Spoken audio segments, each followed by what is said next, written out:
প্রিয় দর্শক, আলহামদুলিল্লাহ পুতিনকে এজন্য আমার ভালো লাগে। সত্যি বলছি, পুতিনকে এজন্য আমার অনেক ভালো লাগে।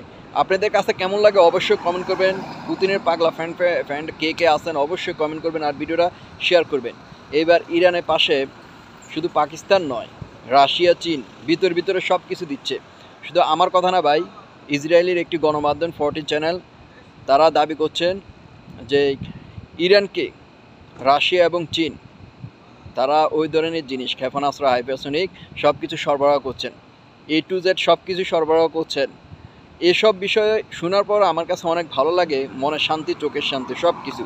ইতিমধ্যে কিন্তু তৃতীয় দফা ইরান কিন্তু চালিয়ে যাচ্ছে সর্বশক্তি দিয়ে, যে এটা শেষ তারা দেখে ছাড়বে। ইতিমধ্যে কিন্তু রেড অ্যালার্ট জারি করে দিয়েছে ইসরায়েলে, রেড অ্যালার্ট জারি। ইসরায়েল এমন কখনো আশা করেনি যে ইরান এই ধরনের ধরা ধরবে। এবারে ধরা শেষ ধরা।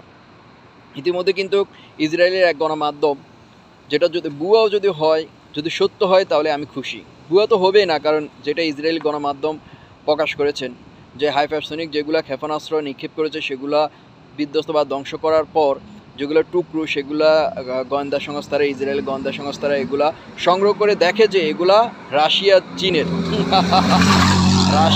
রাশিয়া আর চীনের, এগুলা রাশিয়া আর চীনের তৈরি ক্ষেপণাস্ত্র, হাইপারসনিক সব কিছু সরঞ্জাম যা যা আছে সব কিছু। তো এগুলো দেখার পর আপনাদের কাছে কেমন লাগবে? ইতিমধ্যে কিন্তু চলতেছে, মায়ের কিন্তু মিস নাই, মাঠের খেলা কিন্তু চালাইতেছে ইরান। আর এইদিকে কিন্তু পাকিস্তানও সাপোর্ট করছে, বলছে বন্ধু তুমি চালিয়ে যাও, আমরা আসি পাশে।